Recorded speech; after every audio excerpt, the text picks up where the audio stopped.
Episode 11 to 20, अध्याय 11, 01 तियानलू bank, Fang group building, शीर्ष मंजिल सम्मेलन कक्ष। आज फैंग ग्रुप के सभी शेयरधारक वहां उपस्थित थे तथा प्रत्येक के चेहरे पर अप्रिय भाव थे। सभी को इंतजार कराने के लिए क्षमा चाहता हूं। एक आदमी जो कि एक खास सूट पहने हुए था अंदर आया। शेयरधारकों के चेहरे और भी उदास हो गए। जू लैंग लैंगटाओ कैपिटल के प्रमुख हैं और वर्तमान में फैंग ग्रुप के सबसे बड़े ऋणदाता हैं। उनकी एक और पहचान भी थी, जी बेचुन के बहनोई। सब कुछ स्पष्ट हो गया था। आदमी ने अपनी टाई ढीली कर दी। उसके चेहरे पर एक सौम्य मुस्कान थी, लेकिन उसकी आंखों में भेड़िए जैसी क्रूरता और महत्वाकांक्षा झलक रही थी। फैंग समूह समय पर अपने ऋण चुकाने में विफल रहा। 3 दिन पहले मैंने अदालत में एक आवेदन दायर किया था, जिसके परिणामस्वरूप आज लेनदारों की बैठक हुई। मैं कोई भी समझौता स्वीकार नहीं करूंगा। उपस्थित सभी लोगों से क्षमा याचना करता हूं।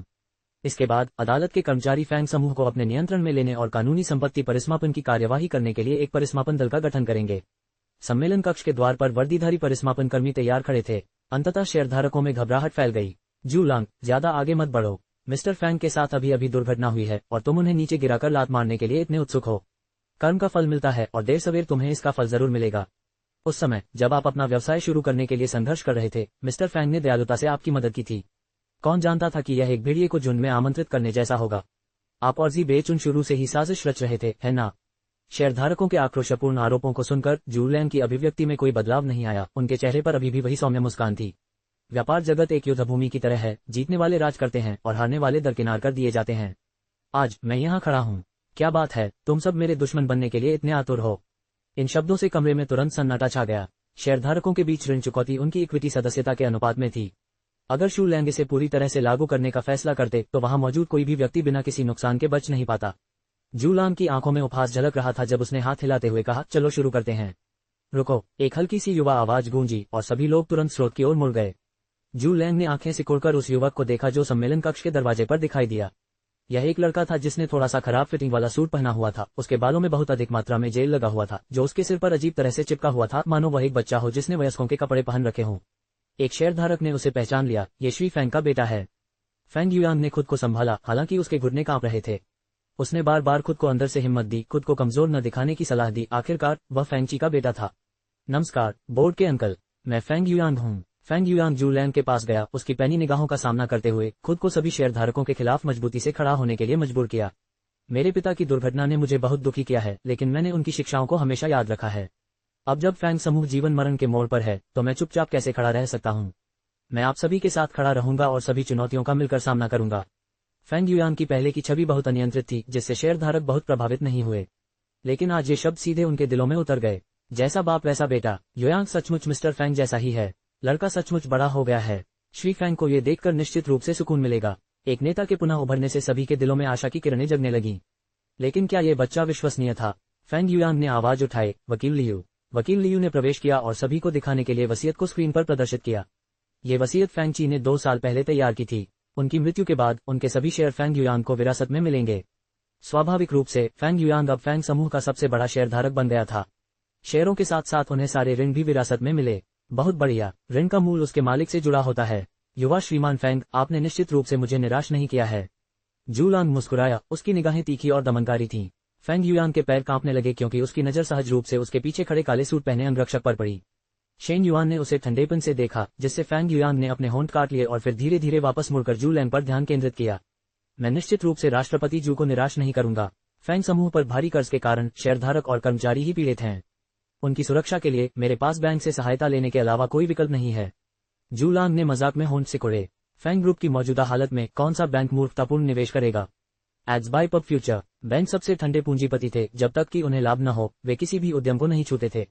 स्पष्टतः यह एक भोला भाला युवक था जो अभी भी सन की सपने देख रहा था। शेयरधारकों को भी कोई खास उम्मीद नहीं थी। पिछले कुछ दिनों में कई शेयरधारकों ने प्रमुख बैंकों के प्रमुखों से मिलने की कोशिश की, लेकिन उन्हें लगातार मना कर दिया गया। पूंजी के इस निर्दयी युग में लाभ ही सर्वोपरि था। फैंग समूह अब एक ऐसे जहाज जैसा लग रहा था जिसमें छेद हो गए थे और जो डूबने के कगार पर था। इस समय उस पर कदम रखने वाला कोई भी व्यक्ति पूरी तरह से अविवेकी था। शेयरधारक किसी तरह से उम्मीद लगाए बैठे थे कि फैंग युआंग चमत्कारिक रूप से फैंग समूह को बचा लेगा। ये हास्यास्पद था, जैसे सुअरों से पेड़ों पर चढ़ने की उम्मीद करना। तभी सम्मेलन कक्ष का दरवाजा खटखटाया गया। एक सुंदर युवक दरवाजे पर खड़ा था, अपनी नाक पर लगे सुनहरे फ्रेम वाले चश्मे को ठीक करते हुए मुस्कुराते हुए। सब लोग यहाँ हैं, ये कहकर वह अंदर चला गया। हालांकि वह अभी भी युवा थे, लेकिन उनकी हर हरकत में समृद्ध परिष्कार और विशेषज्ञता झलकती थी। व्यावसायिक हलकों में शू लांग की प्रसिद्ध शान शौकत के बावजूद वह इस आदमी के सामने फीके पड़ गए। जूलांग ने सावधानी से उस आदमी के चेहरे को देखा। क्या आप चेयरमैन लैन हैं? एक हैरान शेयरधारक ने झिझकते हुए पूछा। ये प्रश्न शांत सम्मेलन कक्ष में फटे बम के समान था। इतनी कम उम्र में चेयरमैन? बूढ़े झांग, आप जरूर गलतफहमी में हैं। शेयरधारक झांग तुरंत खड़े हो गए और विनम्रतापूर्वक आगे बढ़ते हुए बोले, चेयरमैन लैन, आप यहाँ क्यों आए हैं? आपका उचित स्वागत न कर पाने के लिए मैं आपसे क्षमा चाहता हूँ। जूलांग ने उस आदमी के शांत व्यवहार का गहनता से अध्ययन किया। जैसे जैसे उसे एहसास हुआ, उसकी पुतलियां सिकुड़ती गईं। उनके सचिव जल्दी से उनके पास आए और फुसफुसाते हुए बोले, प्रेसिडेंट जू, मैं लैन शीपिंग हूँ, तियानलू बैंक के स्प्रिंग सिटी ऑपरेशन के शाखा अध्यक्ष। सचिव की बातों ने शूलांग के संदेह को पुख्ता कर दिया। अपनी सोच को जाहिर किए बिना शूलांग ने आदेश दिया, जांच करो, फैंगची से उसका संबंध पता करो। समझ गया। सचिव तेजी से चला गया। जूलांग ने अपनी मुठ्ठियां भींच लीं, उसके भीतर बेचैनी बढ़ती जा रही थी। अध्यक्ष लैन? आपका मतलब तियानलू बैंक के अध्यक्ष लैन से है? शेयरधारक स्पष्ट रूप से स्तब्ध थे। तियानलू बैंक हाल के वर्षों में एक शक्तिशाली वाणिज्यिक बैंक के रूप में उभरा है और उल्लेखनीय गति से विस्तार कर रहा है। इसका मुख्यालय वैश्विक वित्तीय केंद्र सिलेंड में स्थित है, जो हाल ही में आए कई वैश्विक वित्तीय संकटों की पृष्ठभूमि में शामिल माना जाता है। इसकी अद्वितीय पूंजी आकर्षित करने की क्षमता और सटीक निवेश रणनीतियों ने दुनिया भर में प्रमुख निवेश बैंकों के विलय और अधिग्रहण के माध्यम से तेजी से विस्तार को बढ़ावा दिया, जिससे यह एक मजबूत अंतर्राष्ट्रीय वित्तीय महाशक्ति के रूप में स्थापित हो गया। पिछले वर्ष से तियानलू बैंक ने अपना ध्यान पूर्वी एशियाई बाजार की ओर स्थानांतरित कर दिया था, जहां हुआ देश अपनी तीव्र आर्थिक वृद्धि के साथ केंद्र बिंदु बन गया। तियानलू बैंक ने हुआ देश में 2 शाखाएं स्थापित की, एक सांस्कृतिक और राजनीतिक केंद्र जिंगजोऊ में और दूसरा दक्षिणी आर्थिक केंद्र स्प्रिंग सिटी में। तियानलू बैंक की विशाल वित्तीय शक्ति और तीव्र निवेश कौशल के कारण अनगिनत संस्थाओं ने साझेदारी की मांग की थी, जिससे उन्हें अंतर्राष्ट्रीय बाजारों तक पहुंच के लिए इसके प्रभाव का लाभ उठाने की उम्मीद थी। हालांकि चेयरमैन लैन एक एकांतप्रिय व्यक्ति बने रहे, रहस्य में घिरे रहे तथा बहुत कम लोग उनसे मिल पाए। किसी को उम्मीद नहीं थी कि वह अचानक यहाँ आ जाएंगे। इससे भी अधिक आश्चर्य की बात यह थी कि यह चेयरमैन कितना युवा और आकर्षक निकला। वह आदमी विद्वानों जैसी शालीनता से मुस्कुराया, मैं लैन ज़ीपिंग हूँ। आज मैं फैंग ग्रुप के साथ सहयोग पर चर्चा करने आया हूँ। शेयरधारक अविश्वास से फट पड़े, मानो कोई सपना देख रहे हों। किसी ने भी विश्वास करने की हिम्मत नहीं की। उनकी कल्पना से भी परे तियानलू बैंक के निवेश की कोई संभावना नहीं थी। ये जीवन में एक बार होने वाला चमत्कार था, लेकिन इस डूबते जहाज फैंग ग्रुप में तियानलू बैंक को क्या नजर आ सकता था? उस समय प्रत्येक शेयरधारक के मन में एक ही प्रश्न था, वे क्यों? लैन ज़ीपिंग ने अपने सचिव की ओर देखा, जिन्होंने तुरंत दस्तावेज दिए। फैंग समूह की वर्तमान ऋण स्थिति के संबंध में हमारे उद्यम विभाग ने एक ऋण समाधान रणनीति तैयार की है। इसमें परिचालन का पुनर्गठन और ऋण अनुपात कम करने के लिए गैर नियंत्रित इक्विटी बेचना और साथ ही व्यावसायिक निरंतरता सुनिश्चित करने के लिए तरलता बढ़ाना शामिल है। इस प्रक्रिया के दौरान तियानलू बैंक सब कुछ प्रबंधित करने के लिए एक पेशेवर टीम भेजेगा। तियानलू बैंक द्वारा ऋण प्रबंधन का पूर्ण नियंत्रण अपने हाथ में लेने के साथ ही चिंताएं दूर हो गईं। जूलांग के पास अनुपालन के अलावा कोई विकल्प नहीं था। वहां उपस्थित सभी लोगों के लिए लैन ज़ीपिंग किसी रक्षक से कम नहीं थी। जहां तक तियानलू बैंक के नियंत्रण हासिल करने या रिवर्स टेकओवर की योजना बनाने की बात है, इसकी किसी को चिंता नहीं है। तियानलू बैंक द्वारा नियुक्त किया जाना परम आकांक्षा थी। बहुत कम लोग ऐसे सौभाग्य की आशा कर सकते थे। लैन ज़ीपिंग ने जू लैंग को देखकर मुस्कुराते हुए उसके सामने एक समझौता पत्र रखा। राष्ट्रपति जू, क्या आप इस समझौते पर हस्ताक्षर करना चाहेंगे? जूलांग का चेहरा लाल हो गया। मूल योजना में फैंग ग्रुप की परिसमापन प्रक्रिया की प्रतीक्षा करने पर भरोसा किया गया था, जिसके बाद लैंगटाओ कैपिटल द्वारा ऋण का भार उठाया गया, जिससे फैंग ग्रुप को पूरी तरह से विस्थापित करने के लिए रिवर्स टेकओवर की योजना बनाई गई। लेकिन अब तियानलू बैंक ने हस्तक्षेप कर दिया है, जिससे सब कुछ अस्त व्यस्त हो गया है। जू लैंग ये समझ नहीं पा रहा था कि तियानलू बैंक फैंग ग्रुप की सहायता के लिए क्यों आएगा। अध्याय 12:01 अन्याय को चीर डालो। फैंग युयांग ने अपनी बाहें उठाईं और जू लैंग को घूरा। उसकी आंखों में विजय की चमक उजागर हो गई।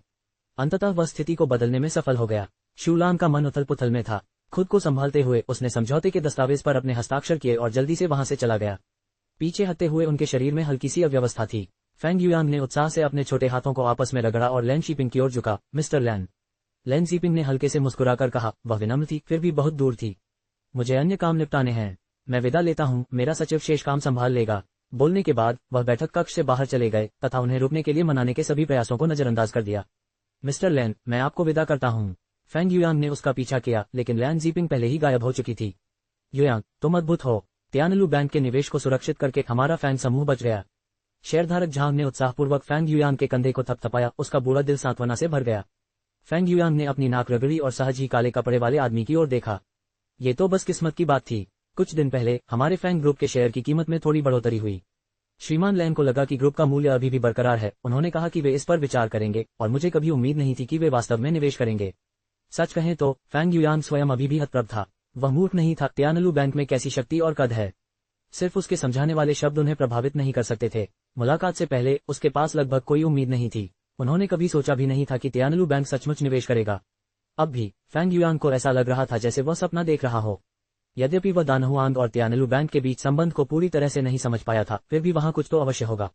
पिताजी, आपने मेरे लिए किस तरह के हरफनमौला अंगरक्षक की व्यवस्था की है? पब फ्यूचर द्वारा विज्ञापन। शेयरधारक झांग स्पष्टतः भाग्य के स्पष्टीकरण से संतुष्ट नहीं थे, लेकिन उन्हें इससे बेहतर कोई कारण नहीं सूझा। क्या ऐसा हो सकता है कि लैन ज़ीपिंग ने फैंग युआन की प्रतिभा को पहचान लिया हो? हास्यास्पद मत बनो। शेयरधारक झांग को फैंग युआन को गंभीरता से देखते हुए एक बात याद आई। सच कहूं तो आज उस बच्चे का प्रदर्शन काफी प्रभावशाली था। शू लैंग के भारी दबाव के बावजूद उसमें जरा भी डर नहीं दिखा। यद्यपि तात्कालिक संकट का समाधान हो गया और समूह अस्थायी रूप से राहत की सांस ले सका, लेकिन भविष्य अनिश्चित बना रहा। युआन, समूह का भविष्य तुम पर निर्भर है। अपने पिता और शेयरधारकों को निराश मत करो। फैंग युआन की नजरें थोड़ी धुंधली पड़ गईं। उसने अपनी मुठ्ठियां भींच ली और दृढ़ता से जवाब दिया, मैं नहीं करूंगा। फैंग और लैन ज़िपिंग का कोई संबंध नहीं है, लेकिन फैंग युआन ने 3 दिन पहले तियानलू बैंक में लैन ज़िपिंग से मुलाकात की थी। जूलांग ने सचिव का स्पष्टीकरण सुना, उसकी अभिव्यक्ति गहरी हो गई। लेकिन एक नौसिखिए के पास ऐसी क्या चीज हो सकती है जो लैन ज़िपिंग का ध्यान आकर्षित करने लायक हो? जूलांग को कुछ समझ नहीं आया। इतने लंबे समय तक सावधानीपूर्वक योजना बनाने के बाद सब कुछ बिखर गया था। शू लैंग नाराज था और हार मानने को तैयार नहीं था। जब से तियानलू बैंक ने हुआ देश के बाजार में प्रवेश किया है, उनकी निवेश गति तेज, सटीक और निर्मम रही है और अवसरों पर उनकी नजर असाधारण रही है। सचमुच यह एक ऐसी ताकत है जिसका सामना करना पड़ेगा, लेकिन जैसा कि कहावत है, एक मजबूत अजगर भी स्थानीय सांप को नहीं हरा सकता। हो सकता है कि लैन ज़िपिंग फैंग ग्रुप की घटती संभावनाओं को एक आसान मोहरे, एक सफेद दस्ताने के रूप में देखती हो। सचिव ने अपना विश्लेषण प्रस्तुत किया। शू लैंग ने अपनी आंखें थोड़ी सिकोड़ लीं। यही सबसे सटीक व्याख्या लग रही थी। तो क्या इसका मतलब यह था कि लैन टाउ कैपिटल तियानलू बैंक का अगला निशाना बनेगा, या शायद जी ग्रुप भी? तभी लैन शीपिंग अपने अंगरक्षकों की सुरक्षा में फैंग ग्रुप बिल्डिंग से बाहर निकले। शू लैंग तुरंत उनके पास पहुंचे और बोले, मिस्टर लैन, क्या आपके पास मुझे सम्मानित करने का कोई अवसर होगा? लैन ज़िपिंग चलते रहे, हाथ में फोन लिए, स्क्रीन पर तेजी से टाइप करते रहे, मानो किसी को संदेश भेज रहे हों। बिना सिर उठाए ही ऐसा लग रहा था जैसे उसने जू लैंग पर ध्यान ही नहीं दिया हो। लंबे अंगरक्षकों ने जू लैंग को रोक लिया, जिसे अपमानित होना पड़ा, और उन्होंने देखा कि लैन ज़िपिंग एक काले रंग की सेडान में चढ़ गया और तेजी से भाग गया। जू लैंग वहां खड़े खड़े कार के धुएं का स्वाद चख रहा था। उसका चेहरा काला और गंभीर होता जा रहा था। पब फ्यूचर द्वारा विज्ञापन। पब फ्यूचर विज्ञापन। उसका फोन बजा और उसने स्क्रीन पर नजर डाली। साला, मैंने सब कुछ सुन लिया है। पहले वापस आओ, फिर हम चर्चा करेंगे। आप किसे संदेश भेज रहे हैं? फैंग युआन ने झांकने के लिए पास झुककर पूछा। शेन युआन ने अपना फोन जेब में रख लिया और उसकी ओर हल्के से देखने लगा। क्या आपके पास समय है? फैंग युआन सहज रूप से काम उठा। उसने अपना सिर खड़खड़ाहट की तरह हिलाया। मैं व्यस्त हूँ। मुझे शेयरधारकों के लंच में भाग लेना है, जासूसों को ढूंढना है और वित्त संबंधी ज्ञान का अध्ययन करना है। काश मेरे दिन 48 घंटे लंबे होते। इस समय फैंग युआन एक घूमते हुए लट्टू की तरह था, कभी रुकता ही नहीं था। वह बोल ही रहा था कि उसका सहायक उसे ढूंढता हुआ आ गया। तियानलू बैंक का निवेश सुरक्षित हो जाने के बाद आने वाले दिन और भी व्यस्त होने वाले थे। बॉस, जरा रुकिए, इन कागजों पर दस्तखत करने के बाद चलो साथ में लंच करते हैं। पास ही एक मशहूर पुराना रेस्टोरेंट है जो खास तौर पर अपनी ड्रंकन येलो वाइन और किंग रिवर क्रैब्स के लिए जाना जाता है, जो पाक कला के लाजवाब लजीज व्यंजन हैं।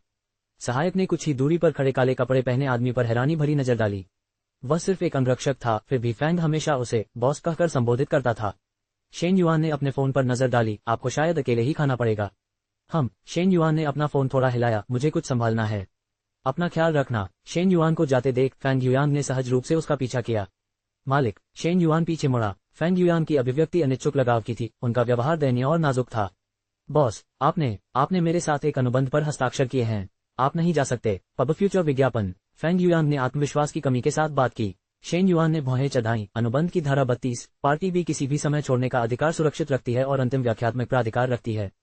फैंग युआन थोड़ा रुका। खैर, उसने हस्ताक्षर करने से पहले अनुबंध की हर पंक्ति नहीं पढ़ी थी। उसे धोखा दिया गया था। लेकिन मैं हमेशा तुम्हारी रक्षा नहीं कर सकता। आगे का रास्ता तुम्हें ही चलना है, समझे? फैंग युआन ने अपने होंठ भींच लिए और निराशा में अपना सिर नीचे कर लिया। ठीक है, लेकिन जब तुम्हारा काम खत्म हो जाए तो जल्दी से मुझे ढूंढने वापस आ जाना। वह कुछ देर तक हकलाता रहा और जब उसने फिर से ऊपर देखा तो पाया कि उसके सामने जगह खाली थी। शेन युआन बहुत पहले ही जा चुका था। फैंग युआन, प्रेत की तरह आना जाना। उसका अंगरक्षक सचमुच असाधारण था। 10 मिनट पहले झाओ हेंग ने एक संदेश भेजा था। जियान हान ने अदर शोर एंटरटेनमेंट के साथ अनुबंध करने की इच्छा व्यक्त की थी, लेकिन एक शर्त पर। वह व्यक्तिगत रूप से शेन युआन के साथ हस्ताक्षर करना चाहते थे। शेन युआन ने कॉफी शॉप का कांच का दरवाजा खोला। कमरे में हल्के संगीत की मधुर ध्वनि गूंजने लगी। दोपहर होने को थी। कैफे में ज्यादा ग्राहक नहीं थे। शेन युआन ने तुरंत जियांग हान को एक कोने में बैठे देखा। एक आश्चर्यजनक रूप से सुंदर व्यक्तित्व, तीखे चेहरे के भावों से गंभीर उदासी झलकती थी, जिसके कारण वह पहुंच से बाहर लगता था। अपने पिछले जीवन में बाद में प्रभावशाली सफलता प्राप्त करने के बावजूद मनोरंजन उद्योग में जियांग हान का रास्ता आसान नहीं था। उनकी एजेंसी ने उनका यथासंभव शोषण किया था। जब उनका अनुबंध समाप्त हो गया तो नवीनीकरण से इनकार करने पर बदले की कार्रवाई की गई। उन्होंने निर्दयतापूर्वक उनकी प्रतिष्ठा को धूमिल किया। जियांग हान कई वर्षों तक गायब रहा, बाद में अपनी प्रतिभा के बल पर वापस लौट आया। शेन युआन उस अपमानजनक रात को कभी नहीं भूलेगी जब जियांग हान ने अपना कोट उसके कंधों पर डाल दिया था। जियांग हान के लिए यह शायद एक सामान्य इशारा था, लेकिन उसके लिए उस ठंडे और एकाकी जीवन में ये गर्मजोशी का एकमात्र क्षण था। दयालुता का कार्य, चाहे वह कितना भी छोटा क्यों न हो, उसका प्रतिफल 100 गुना मिलना चाहिए। आप अपनी प्रतिभा से संगीत उद्योग पर विजय पाने पर ध्यान केंद्रित करें, बाकी सब मुझ पर छोड़ दें। इस पूंजी प्रधान मनोरंजन जगत में जहां चमक दमक के पीछे गंदगी और अन्याय छिपा है, वह व्यक्तिगत रूप से इन सब का पर्दाफाश करेंगी। अध्याय 13:01 एकमात्र प्रकाश। जियांग हान ने शेन युआन से फिर मुलाकात की। वह अभी भी उस गहरे काले रंग के परिधान में थी और उसने काली बेसबॉल टोपी पहन रखी थी। उसका चेहरा सचमुच छोटा था, टोपी का किनारा उसके अधिकांश भाग को छुपा रहा था। जब उसने अपना सिर उठाया तो ही उसे पूरा दृश्य दिखाई दिया। उसकी त्वचा बहुत गोरी और बेदाग थी और सूरज की रोशनी में उसका हर छोटा सा बाल साफ दिखाई देता था। उसकी नाक पर काले फ्रेम वाला चश्मा लगा था, जिसके लेंस से हल्का सा प्रकाश परावर्तित हो रहा था। उसकी आंखें एक पतली धुंध से ढकी हुई, रहस्यमयी और धुंधली लग रही थीं। मैंने सुना है कि तुम मुझसे मिलना चाहते थे। शेन युआन ने सीधे मुद्दे पर बात की। लड़की की ठंडी आवाज ने जियांग हान को उसकी घबराहट से बाहर निकाला। उसने धीरे से अपना गला साफ किया, अपनी पलकें नीचे कर लीं। आपको इतनी गर्मी में बाहर आने के लिए क्षमा चाहता हूँ। शेन युआन ने अनुबंध निकाला और उसे उसकी ओर सरकाते हुए कहा, ये रहा समझौता। कंपनी आपको यथासंभव स्वायत्तता प्रदान करेगी। लाभ साझाकरण व्यवस्था के संबंध में आपको प्रतिशत मिलेगा। शेन युआन की बात पूरी होने से पहले ही जियांग हान ने कलम उठा ली और सीधे अंतिम पृष्ठ पर जाकर अपने हस्ताक्षर कर दिए। शेन युआन, क्या आप पहले किसी वकील से इसकी समीक्षा नहीं करवाएंगे? कोई जरूरत नहीं है। जियांग हान ने कलम नीचे रख दिया और अपनी नजरें शेन युआन से मिलाने के लिए उठाईं। मुझे आप पर विश्वास है। उनकी आवाज उनकी आंखों की तरह अटल और ईमानदार थी। शेन युआन ने हल्की सी आह भरी और अपना हाथ आगे बढ़ाया। अन्य शोर एंटरटेनमेंट में आपका स्वागत है। जियांग हान ने आगे बढ़कर उससे हाथ मिलाया। उसकी त्वचा का ठंडा स्पर्श उसके दिल में हल्की सी लहरें पैदा कर रहा था। उसने चुपचाप अपना हाथ वापस खींच लिया। झाओ हिंग आपके मैनेजर होंगे। अगर कुछ भी होता है तो आप सीधे उनसे संपर्क कर सकते हैं। कंपनी ने आपके डेब्यू के लिए शुरुआती योजनाएं पहले ही तैयार कर ली हैं, तुरंत स्टार बनने का लक्ष्य नहीं, बल्कि धीरे धीरे आगे बढ़ने का। जियांग हान का दिल हिल गया और उसने सहज ही अपनी आंखें ऊपर उठा लीं। उसके होठों पर एक हल्की सी मुस्कान आ गई। यह मुझ पर बिल्कुल जचता है। शेन युआन ने उसके चेहरे को घूरते हुए कहा, जियांग हान, तुम्हें ज्यादा मुस्कुराना चाहिए, ये तुम्हें सूट करता है। शायद बचपन से ही बेजान जिंदगी जीने के कारण वह खुद को एक ठंडी हवा से ढक लेते थे, जिसकी वजह से वह शायद ही कभी मुस्कुरा पाते थे। उनके प्रशंसकों का कहना था कि उन्हें मुस्कुराते देखना सितारों तक पहुंचने से भी ज्यादा मुश्किल था, लेकिन आज की उन्नत अंतरिक्ष तकनीक के चलते लोगों को अंतरिक्ष में भेजना कभी भी आसान है, जबकि जियांग हान की मुस्कान की एक झलक पाना अभी भी मुश्किल है। इतने गंभीर व्यक्ति के लिए उनकी मुस्कान में सचमुच एक अनोखा आकर्षण था। उस क्षण शेन युआन के मन में एक अप्रत्याशित विचार आया। वह जियांग हान की मुस्कान की रक्षा करना चाहती थी। जियांग हान ने थोड़ी देर हिचकिचाहट दिखाए। लड़की की आंखें स्पष्ट रूप से सीधी थीं, स्नेह से भरी नहीं, बल्कि विशुद्ध प्रशंसा से भरी हुई। तभी ऊपर से एक संदिग्ध आवाज आई, जियांग हान, तुम यहाँ क्या कर रहे हो? जियांग हान ने अपना सिर घुमाया और देखा कि सामने एक आदमी खड़ा है। उसके चेहरे के भाव एकदम से जम गए। उसकी मुस्कान का आखिरी निशान भी गायब हो गया, बस एक कड़कती ठंडक रह गई। उस आदमी ने शेन युआन को एक सरसरी निगाह से देखा, उसकी उपस्थिति को स्पष्ट रूप से अनदेखा करते हुए फिर जियांग हान की ओर देखा। क्या तुमने उस बात पर गौर किया जो मैंने पहले कही थी? बार में गाने से कुछ नहीं होगा, सिर्फ मेरे पास ही तुम्हें मशहूर बनाने की ताकत है। जियांग हान ने अपने पतले होठों को भींचते हुए ठंडे स्वर में जवाब दिया, माफ कीजिए, मैं आपके साथ हस्ताक्षर नहीं करूंगा। उस आदमी का चेहरा तुरंत काला पड़ गया और उसकी आवाज आक्रामक हो गई। जियांग हान, तुमने मुझे ठुकराने की हिम्मत कैसे की? मैंने तुम्हें मौका इसलिए दिया क्योंकि तुम में हुनर है, लेकिन अपनी किस्मत को ज्यादा मत आजमाना। मानो या ना मानो, बस एक शब्द से मैं ये पक्का कर सकता हूँ कि स्प्रिंग सिटी में तुम्हारा कोई पैर नहीं टिकेगा। तुमने बहुत बड़ी बड़ी बातें की हैं। अचानक एक चिढ़ाने वाली आवाज गूंजी। वह आदमी अचानक घूम गया और काले कपड़े पहने उस दुबले पतले व्यक्ति को घूरने लगा। उसके चेहरे पर तिरस्कारपूर्ण व्यंग्य फैल गया। आपका अपने बारे में क्या विचार है? थप्पड़। एक जोरदार थप्पड़ उस आदमी के बाएं गाल पर पड़ा, जिससे वह कई कदम पीछे हट गया और पीछे की ओर एक मेज के कोने से टकरा गया। इस हंगामे ने कैफे के ग्राहकों की जिज्ञासापूर्ण निगाहों को अपनी ओर आकर्षित किया। जियांग हान की आंखें चमक उठी और वह अपने सामने बैठी शांत लड़की की ओर देखने लगा जो आराम से कॉफी की चुस्की ले रही थी। उसने उसे कोई हरकत करते नहीं देखा था। आखिर यह कैसे हो गया? कई जियांग का दिमाग लगातार घूम रहा था। उसके अंदर अपमान उबल रहा था। उसका चेहरा चुकंदर की तरह लाल हो रहा था। शेन युआन को घूरते हुए उसकी आंखों में क्रोध भड़क उठा। यद्यपि उसने उसकी गतिविधियों पर ध्यान नहीं दिया था, फिर भी उसे यकीन था कि वह इसमें शामिल थी। तुम्हारी इच्छा मृत्यु की है। वह तुरंत आगे बढ़ा। शेन युआन ने अपना हाथ उठाया, मानो हवा में तैरती धूल को झाड़ रहा हो। कई जियांग की गति तर्क से अधिक सहज प्रवृत्ति से प्रेरित थी। वह अवचेतन रूप से एक कदम पीछे हट गया। उसके चेहरे पर क्षण भर के लिए भय की झलक दिखाई दी। प्रतिक्रिया पूर्णतः स्वतः स्फूर्त थी। यह महसूस करते हुए कि क्या हुआ था, कई जियांग का चेहरा क्रोध से काला पड़ गया और उसका रंग भयानक रूप से नीला हो गया। उसकी गरिमा पूरी तरह से नष्ट हो चुकी थी। अपने जीवन के सभी वर्षों में उन्होंने कभी भी इतना बड़ा अपमान नहीं सहा था। लड़की ने अपना कॉफी कप नीचे रख दिया, जिससे उसकी टोपी के नीचे उसकी ठुड्डी का एक छोटा सा हिस्सा दिखाई देने लगा, जो सूर्य की तेज किरणों के कारण एकदम सफेद हो गया था। जियांग हान मेरे संरक्षण में है। तुम्हें उसे निशाना बनाने की हिम्मत कैसे हुई? उसकी ठंडी आवाज बिजली की तरह गिरी, जिससे कई जियांग पूरी तरह से स्तब्ध रह गया। जियांग हान ने अचानक अपना सिर उठाया। उसके दिमाग में एक ही बात घूम रही थी, जियांग हान मेरे संरक्षण में है।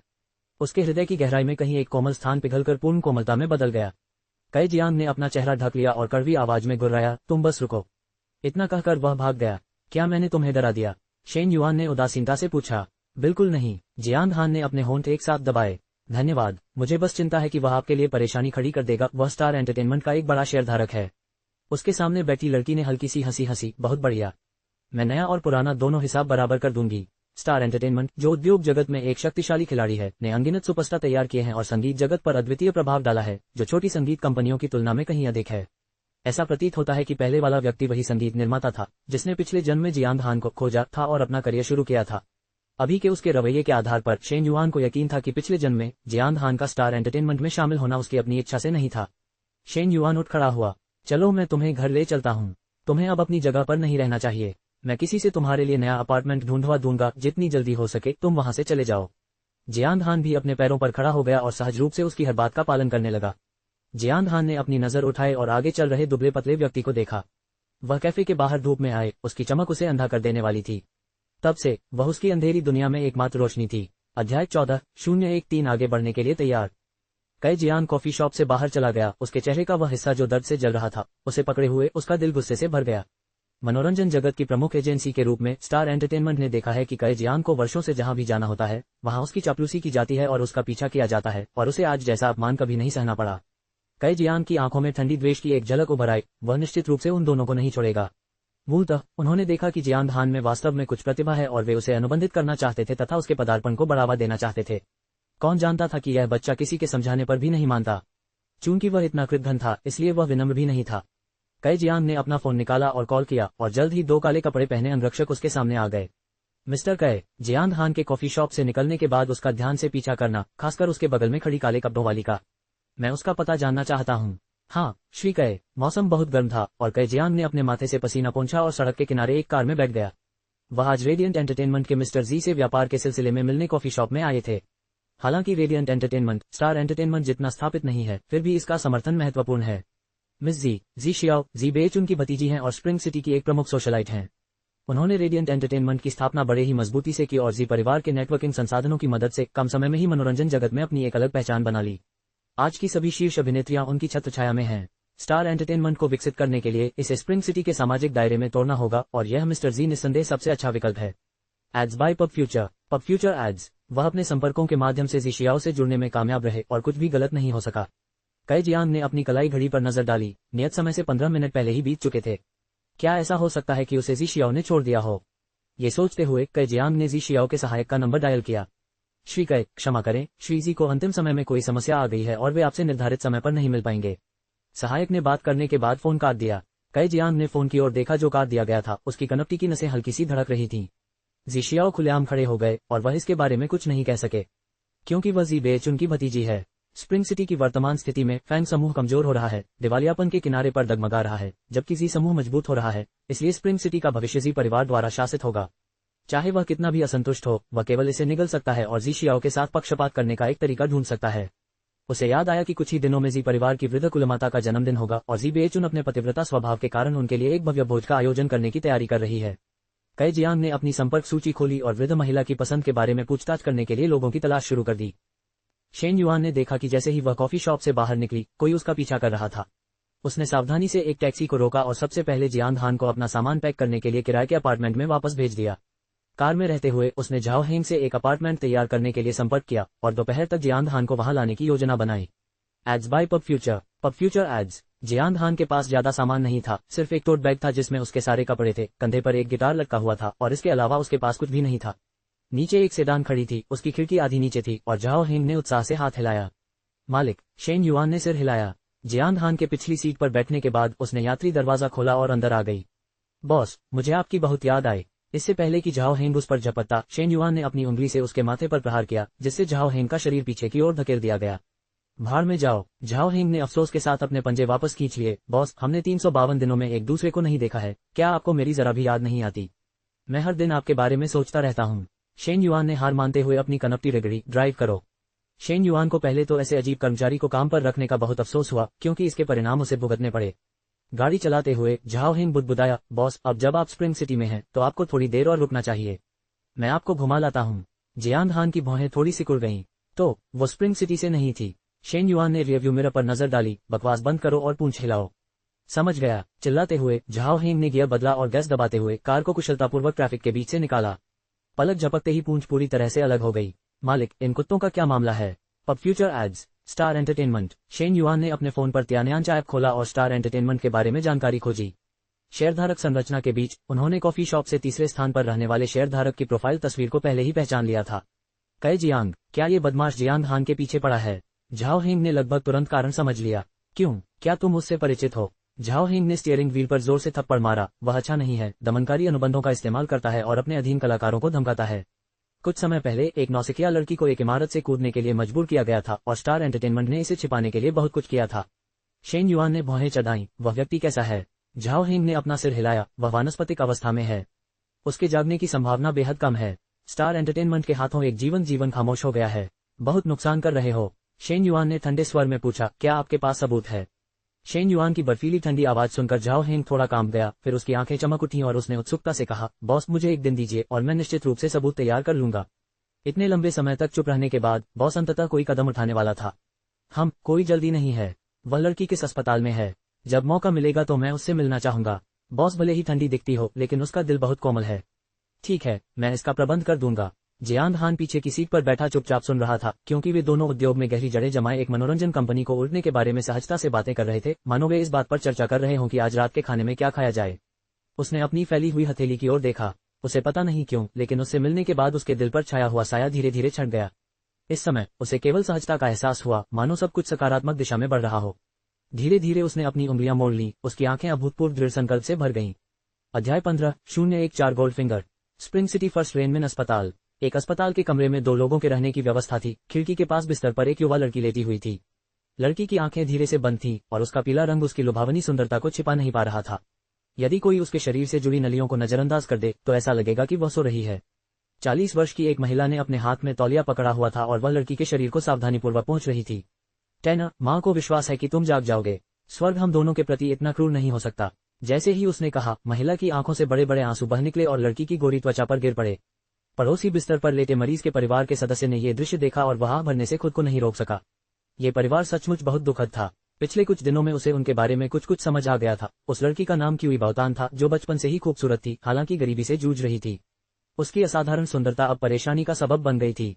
उसकी मां की तबीयत खराब थी और वह भारी काम करने में असमर्थ थी। परिवार का खर्च चलाने के लिए क्यूई बाओतान ने हाई स्कूल जल्दी छोड़ दिया और काम करने लगी। एक दिन एक टैलेंट एजेंसी ने उन्हें खोजा और उन्हें अभिनेत्री बनने के लिए साइन कर लिया।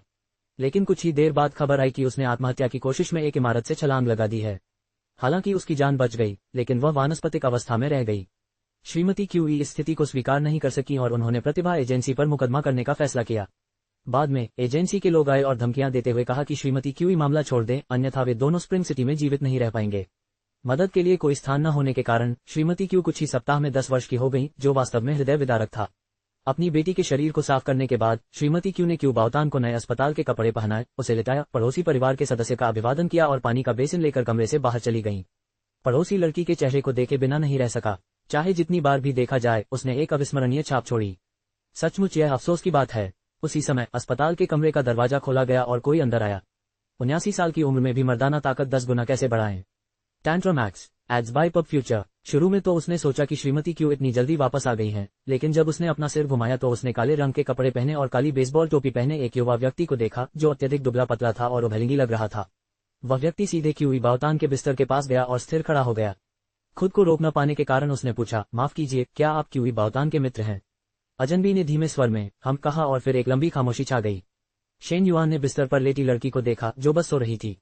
उसकी जवानी और सुंदरता एक शाखा पर बैठे सबसे नाजुक फूल की तरह थी, लेकिन इससे पहले कि उसे पूरी तरह खिलने का मौका मिलता, वह खंडहर में तब्दील हो गई, अपनी सबसे शानदार उम्र में हमेशा के लिए जम गई। अपने मन में शेन युआन ने इस लड़की में अपने अतीत का प्रतिबिंब देखा।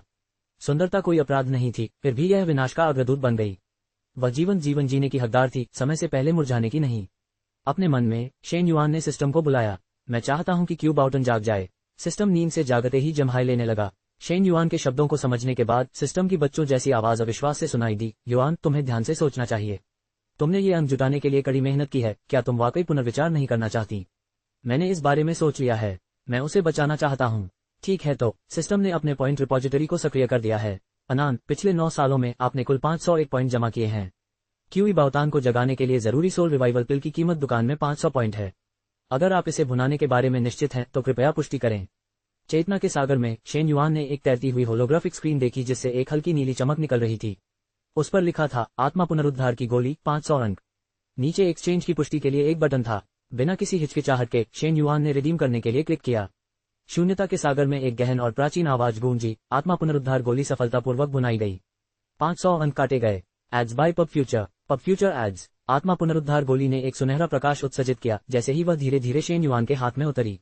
पड़ोसी ने देखा कि काले कपड़े पहने उस व्यक्ति ने अपनी आंखें बंद कर ली। उसका दाहिना हाथ क्यूई बाओतान के सिर पर मंडरा रहा था। काले कपड़े पहने उस व्यक्ति की हथेली से एक हल्की सुनहरी चमक निकल रही थी जो धीरे धीरे क्यूई बाओतान में विलीन हो रही थी। उसने अपनी आंखें रगड़ी और फिर उन्हें दोबारा रगड़ा। क्या ये सिर्फ प्रकाश की चाल हो सकती है? फिर से देखने पर उसने देखा कि तिरछी धूप की किरण क्यूई बाओतान को नहला रही थी। वह सुनहरी चमक धूप से थी। ये सचमुच उसकी कल्पना ही रही होगी। सोना स्पष्टतः सूर्य का प्रकाश था। आपको कामयाबी मिले। शेन युआन ने क्यूई बाओटन पर एक अंतिम नजर डाली और अस्पताल के कमरे से बाहर जाने के लिए मुड़ गया।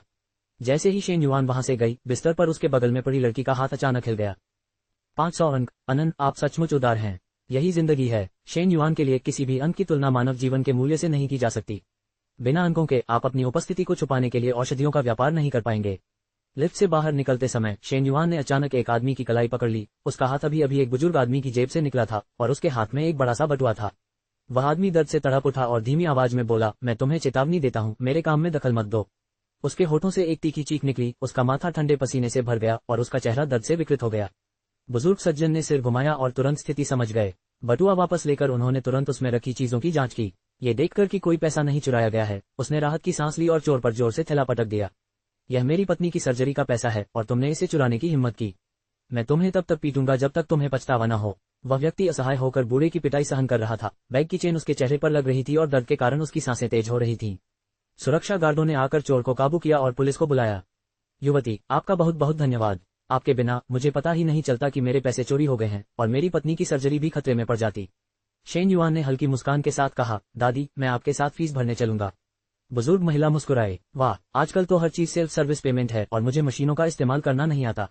अगर आप मेरी मदद कर सकें तो बहुत अच्छा रहेगा। शेन युआन ने बुजुर्ग महिला को फीस चुकाने में मदद की और भोजन की पेशकश को अस्वीकार कर दिया और तेजी से अस्पताल से बाहर निकल गए।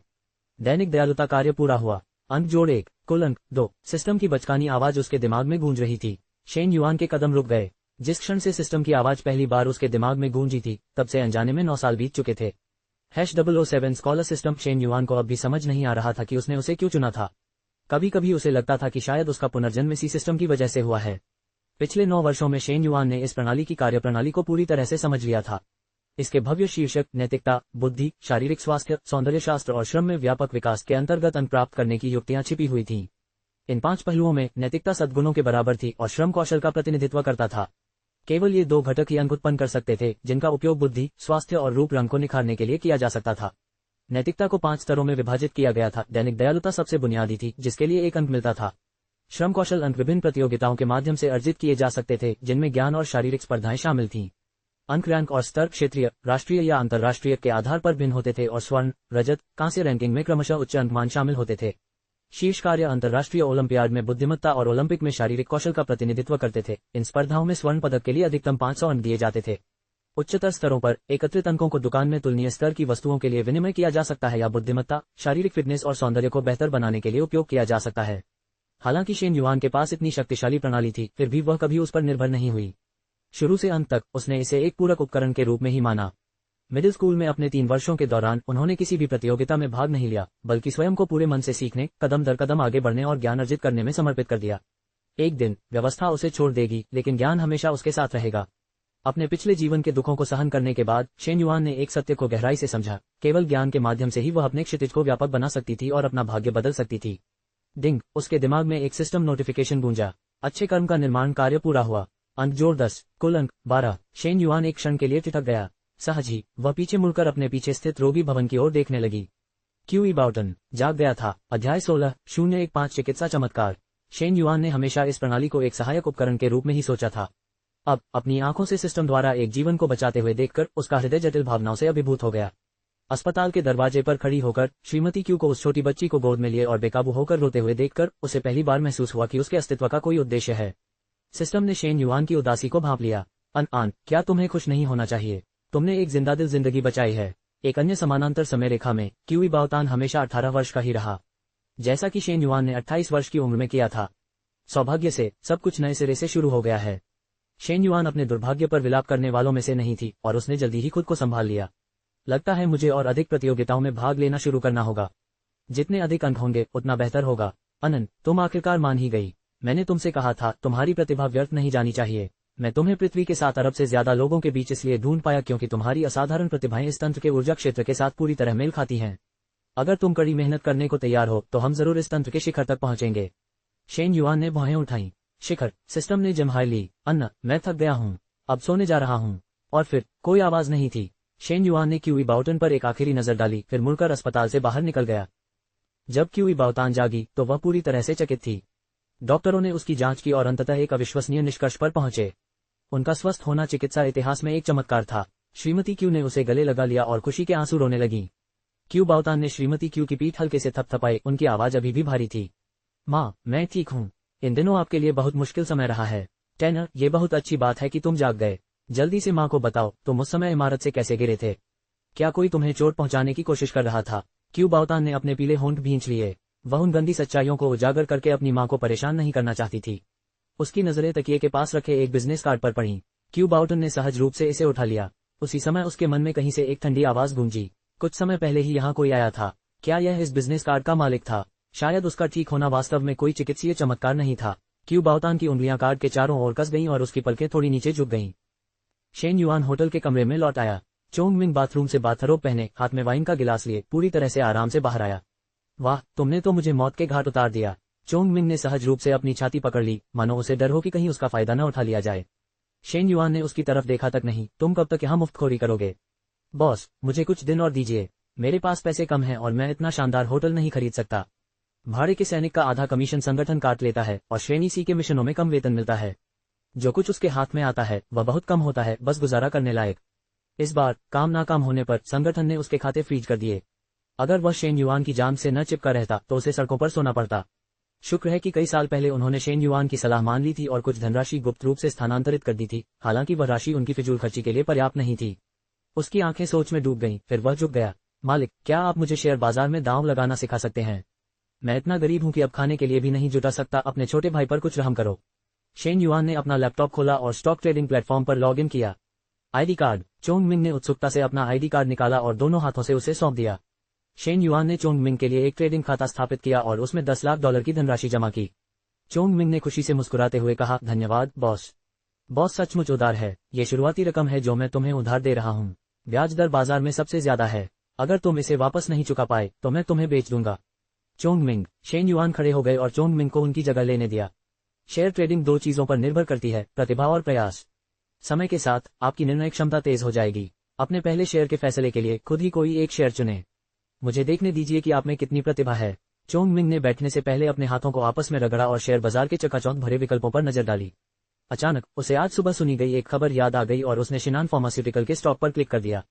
आधे घंटे बाद अपने खाते में 20,000 की बढ़ोतरी देखकर चोंग मिंग को बहुत आश्चर्य हुआ। पैसा वास्तव में इतनी जल्दी, इतनी आसानी से आ सकता है। उसके ऊपर से शेन युआन की शांत आवाज सुनाई दी, बुरा नहीं है, तुम में प्रतिभा है। शेयर की कीमतें हमेशा जनता की भावनाओं से जुड़ी होती हैं। ध्यान रखें कि ध्यान से देखें, सुने और ज्यादा सोचें। साहसी बने लेकिन लापरवाही से बचें। कई लोग एक ही रात में सब कुछ खो देते हैं। चोंग मिंग अपनी अस्थायी सफलता से नशे में नहीं था और उसने गंभीरता से सिर हिलाया, समझ गया। अगले स्टॉक का चयन बहुत अधिक सतर्कता से किया गया। हालांकि बाजार में वर्तमान स्टार प्रदर्शनकर्ता जी ग्रुप था। चोंग मिंग ने झिझकते हुए शेन युआन की ओर देखा। बॉस, क्या हम जी ग्रुप को लक्ष्य बना रहे हैं? क्या ये स्टॉक अभी भी निवेश के लायक है? सोफे पर बैठकर पत्रिका पलटते हुए शेन युआन ने आलस से कहा, पैसे लेने से कौन मना करेगा? चोंग मिंग ने उत्साह से अपने हाथों को रगड़ा। उसकी आंखें मोहक रोशनी से चमक रही थीं। होटल की 12वीं मंजिल पर एक बिजनेस गेस्ट रूम में लुओ युनकी ने फोन रख दिया। उसके चेहरे पर हल्की सी उत्तेजना थी। तियान वेई बाथरूम से बाहर निकली और अपने बाल तौलिए से सुखाते हुए बोली, कि क्या हुआ? कल मेरे साथ मॉल चलो, मुझे मिसेस जेड के लिए जन्मदिन का उपहार चुनना है। तियान वेई ठिठक गया, कौन सी श्रीमती जी? लुओ युनकी के होंठ थोड़े मुड़े। क्या स्प्रिंग सिटी में कोई और जी परिवार है? तियान वेई ने आश्चर्य से कहा, तुम्हारा मतलब उस जी परिवार से तो नहीं है ना? क्योंकि तुम असल में जी परिवार को जानती हो। हे भगवान, अभी अभी मेरी माँ से फोन पर बात हुई। पता चला कि मेरी दादी बचपन में श्रीमती जी की सबसे अच्छी दोस्त थीं। बाद में मेरी दादी ने किंगजोऊ में शादी कर ली और धीरे धीरे उनका संपर्क टूट गया। अब मेरी माँ को पता चला है कि श्रीमती जी का जन्मदिन आ रहा है और चूंकि मैं स्प्रिंग सिटी में हूँ, इसलिए वह चाहती हैं कि मैं परिवार में एक छोटे सदस्य के तौर पर उनके लिए एक उपहार लेकर आऊं। उसकी माँ के लहजे से साफ जाहिर था कि उसे उम्मीद थी कि लुओ युन की श्रीमती जी का दिल जीत लेगी। जी परिवार का समर्थन हासिल करना लुओ परिवार के लिए बेहद फायदेमंद होगा। तियान वेई ने उत्साह से लुओ युन की का हाथ पकड़ लिया। किकी, हम जिस जी परिवार की बात कर रहे हैं वह स्प्रिंग सिटी का सबसे धनी परिवार है। मुझे तुमसे बहुत जलन हो रही है। लुओ युनकी ने धीरे से मुस्कुराया, उसकी आंखों में गर्व का एक बिल्कुल सही संकेत था। हाँ, मुझे भी आश्चर्य हुआ। श्रीमती जी का जन्मदिन भोज निस्संदेह स्प्रिंग सिटी के कुलीन वर्ग को आकर्षित करेगा। अगर वह इस अवसर का उपयोग प्रभावशाली लोगों से संपर्क बनाने के लिए कर सके तो यह एक शानदार अवसर होगा। लुओ युनकी की मुस्कान और भी नर्म हो गई। अध्याय 17:016 स्थल को तहस नहस करना। लोंगझांग होटल में आज रात अभिजात वर्ग का जमावड़ा होगा। दादी जी की मुस्कान इतनी फीकी थी कि उनका चेहरा रुखा हो गया। आखिरकार उन्होंने जन्मदिन की बधाई देने आए मेहमानों की आखिरी कतार को विदा किया और उसके बाद ही वे थोड़ा शांत हुई। मैडम, चाय लीजिए। लुओ युनकी ने दादी जी को चाय का कप दिया। दादी जी ने मुस्कुराते हुए इसे स्वीकार कर लिया। इस बूढ़ी महिला की संगति में रहना तुम्हारे लिए उबाऊ होगा। जाओ और युवाओं के साथ मौज करो। लुओ युनकी ने मुंह बनाते हुए कहा, क्या आप मुझे दूर भेजने की कोशिश कर रही हैं? मैडम, तुम सचमुच अपनी दादी जैसी ही हो, इसमें कोई आश्चर्य नहीं कि तुम उनकी पोती हो। दादी जी असहाय होकर हंस पड़ी, लेकिन उनका स्वर स्नेह से भरा था। लुओ युनकी ने समय रहते थोड़ा सा चंचल मुंह बनाया और मन ही मन राहत की सांस ली। सौभाग्य से दादी जी तक पहुंचना उनकी कल्पना से कहीं अधिक आसान था। दादी, मुझे देर हो गई है। लाल पोशाक में एक महिला तेजी से बीच वाक्य में आई, जिससे वहां उपस्थित अतिथियों की ईर्ष्या भरी निगाहें उस पर पड़ गईं। लाल होठों वाली यह खूबसूरत लड़की जी शियाओ थी, जो जी बेचुन के भाई जी होनवेई की इकलौती बेटी थी। जी होनवेई और उनकी पत्नी का कई साल पहले एक कार दुर्घटना में निधन हो गया था और जी शियाओ का पालन पोषण जी बेचुन और उनकी पत्नी ने किया। ये कहना सही होगा कि जी परिवार में मिस जी शियाओ का पालन पोषण अत्यंत सावधानी और स्नेह से हुआ। वह न केवल एक अच्छे परिवार से थी, बल्कि सुंदर भी थी और उनकी क्षमताएं असाधारण थीं। उन्होंने जिस रेडियंट एंटरटेनमेंट की स्थापना की वह वस्तुतः मनोरंजन उद्योग का आधा हिस्सा था, जिसके कारण उन्हें मनोरंजन जगत की आयरन लेडी का उपनाम मिला। क्या उसके बगल में खड़ा आदमी नव अभिनेता लियांग रूफान नहीं है? दोनों बहुत करीब दिखते हैं। अफवाहें सच होनी चाहिए। लियांग रूफान ऊपर की ओर जा रहा है। जी शियाओ ने लाइमलाइट का आनंद लिया और अपना हाथ लियांग रूफान के साथ जोड़कर आगे बढ़ी। दादी जी की मुस्कान पूरी तरह से गायब हो गई जब उन्होंने लियांग रूफान को देखा। उसने अपना चेहरा कड़ा करते हुए कहा, तुम इतनी देर से क्यों आए? जी शियाओ ने अपने घुंघराले बालों को कान के पीछे छिपा लिया, जिससे आकर्षण झलक रहा था। दादी, ट्रैफिक जाम हो गया था। ये लियांग रूफान है। क्या आपने इसकी फिल्म नहीं देखी? आपने तो इसके अभिनय की भी तारीफ की थी। अपने सुंदर चेहरे पर सौम्य मुस्कान के साथ लियांग रूफान ने वह उपहार पेश किया जो वह लाया था। नमस्ते महोदया, आपको जन्मदिन की शुभकामनाएं। दादी जी बैठी रही, उनकी ओर देखा तक नहीं। माहौल अजीब हो गया। लुओ युनकी ने एक कदम आगे बढ़कर लियांग रूफान का उपहार बॉक्स स्वीकार कर लिया। इस ब्रांड के स्वास्थ्यवर्धक सप्लीमेंट विदेशों में मिलना मुश्किल है। इसे पाने के लिए 1 महीने का अपॉइंटमेंट लेना पड़ता है। महोदया, आप सचमुच धन्य हैं। लुओ युनकी की समय पर की गई चापलूसी से दादी जी का मूड कुछ हद तक सुधर गया। लियांग रूफान ने उसे कृतज्ञता भरी मुस्कान दी। तभी जी शियाओ ने आखिरकार उसे गौर से देखा। दादी जी को उसका परिचय देते हुए सुनकर जी शियाओ ने ज्यादा ध्यान नहीं दिया। किंगजो के पिछड़े इलाके से आने के कारण ये निश्चित रूप से उसके प्रयास के लायक नहीं था। अंकल, जी शियाओ ने जी बेचुन को पाया। क्या लेन जिपिंग आ जा रही है? ये बात पहले ही पूरे स्प्रिंग सिटी में फैल चुकी है कि तियानलू बैंक ने फैंग ग्रुप को बचाया है। जी शियाओ ये समझ नहीं पा रहा था कि तियानलू बैंक जैसे पूंजीपति को फैंग ग्रुप में रुचि क्यों होगी। जी बेचुन भी इसे समझ नहीं सका, लेकिन इसका मतलब यह नहीं था कि वह तियानलू बैंक के अच्छे पक्ष में नहीं आना चाहता था। उसने भी शू लैंग की तरह यही सोचा कि फैंग ग्रुप शायद तियानलू बैंक की कठपुतली है। आखिरकार फैंग ची तो मर ही चुका था और फैंग युयांग भी बेकार था। लैंड शिपिंग को कुछ इज्जत क्यों नहीं दी गई? यदि वे तियानलू बैंक के साथ जुड़ने के लिए इसका लाभ उठा सके तो जी ग्रुप को अंतर्राष्ट्रीय बाजार में प्रवेश की उम्मीद हो सकती है। इसलिए दादी जेड के जन्मदिन का अवसर लेते हुए उन्होंने लैंड जिपिंग को निमंत्रण भेजा। जी बेचुन ने कुछ सोचा और भौहें चढ़ाते हुए लियांग रूफान की ओर देखा। ऐसा आदमी सिर्फ एक पल के लिए ही सही है, भावनात्मक रूप से उसके साथ मत जुड़ो। अपनी शादी को हल्के में मत लो। जी शियाओ ने लापरवाही से जू लैंग की ओर देखा, उसके लाल होठों पर मुस्कान थी। मुझे पता है क्या करना है। अपने बालों को सहलाते हुए जी शियाओ ने सहजता से कहा, आखिर इस लैंड जिपिंग की पृष्ठभूमि क्या है? कहते हैं अपने दुश्मन और खुद को जानो और तुम 100 लड़ाइयों में भी अजेय रहोगे। क्यों, क्या तुम्हें उसमें रुचि है? जू लैंग ने अचानक पूछा। यह असंभव नहीं है, जी शियाओ ने बड़े आत्मविश्वास के साथ उत्तर दिया। जी बेचुन ने उस पर एक नजर डाली। वह छोटी उम्र में ही अपने परिवार के साथ सिलेन में आकर बस गए थे, हार्वर्ड बिजनेस स्कूल से स्नातक हुए थे और विश्वविद्यालय में मुख्य व्यापारी के रूप में टीवाई फंड के संचालन में शामिल थे। TY fund? जी शियाओ हौंफने लगा। उस समय दुनिया भर में छाए वित्तीय तूफान की शुरुआत टीवाई फंड ने की थी, जिसने सिलेन स्थित सदियों पुराने ब्लू लेक बैंक को सिर्फ 10 दिनों में निगल लिया था। इसके बाद तियानलू बैंक का उदय हुआ और धीरे धीरे सिलैंड के शीर्ष बैंक के रूप में ब्लू लेक बैंक की जगह ले ली। चूंकि सिलैंड विश्व का वित्तीय केंद्र है, इसलिए तियानलू बैंक का प्रत्येक कदम अंतर्राष्ट्रीय वित्तीय हलकों का ध्यान आकर्षित करता है। इतनी कम उम्र में इतनी बड़ी अर्थव्यवस्था को संचालित करना और वास्तव में सफल होना एक उल्लेखनीय वित्तीय प्रतिभा है। उनके पीछे टीवाई फंड संचालन के पूर्व प्रमुख व्यक्ति और तियानलू बैंक के सर्वोच्च अधिकारी सनी खड़े हैं। इस व्यक्ति का उल्लेख करते हुए जी बेचुन बहुत उत्साहित थे। सनी वित्त जगत की एक महान हस्ती, इतनी रहस्यमय कि उनका लिंग भी अज्ञात है। आज भी वित्तीय अध्ययन छात्रों को पढ़ाने के लिए टीवाई फंड के इसका इस्तेमाल करते हैं। हर समीक्षा एक नया आश्चर्य लेकर आती है, ये साबित करते हुए कि यह व्यक्ति एक अभूतपूर्व प्रतिभा है जिसकी सटीक निर्मम रणनीतियां दिल दहला देने वाली हैं। व्यापार की दुनिया उतार चढ़ाव से भरी है, सब कुछ नियंत्रण में प्रतीत होता है। सनी वास्तव में एक रहस्यमय और दुर्जय चरित्र है। सनी के सबसे भरोसेमंद अधीनस्थ के रूप में लैन जीपिंग स्वाभाविक रूप से पीछे नहीं रहेगी। जी शियाओ ने सनी जैसे दूर के किसी व्यक्ति के बारे में सोचा ही नहीं था। वह ऐसा व्यक्ति था जिसके साथ वह वास्तव में जुड़ने की उम्मीद नहीं कर सकती थी। बेहतर है कि उसके सामने मौजूद अवसर का फायदा उठाया जाए। कई जियांग लगातार जी शियाओ की ओर देखता रहा। दुर्भाग्यवश उसे बातचीत शुरू करने का कोई अवसर नहीं मिला। चिंता के कारण उसके माथे पर पसीने की बूंदें आ गईं। दादी जी, मैं आपको जन्मदिन की शुभकामनाएं देने आया हूँ। हॉल के हर कोने में एक ऊंची आवाज गूंज उठी। सबने ऊपर देखा तो काले कपड़े पहने एक युवक भोज कक्ष में घमासान अंदाज में आ रहा था। युवक ने अपनी बांह पर एक काला कपड़ा बांध रखा था जिस पर एक बड़ा सा शोक लिखा हुआ था। अचानक जीवंत दृश्य मृत मौन में बदल गया। ये पागल कहाँ से आ गया? क्या इन्हें पता नहीं कि ये दादी जी का जन्मदिन है? यहाँ तो मातमी पोशाक पहनकर साफ तौर पर परेशानी खड़ी करने की कोशिश हो रही है।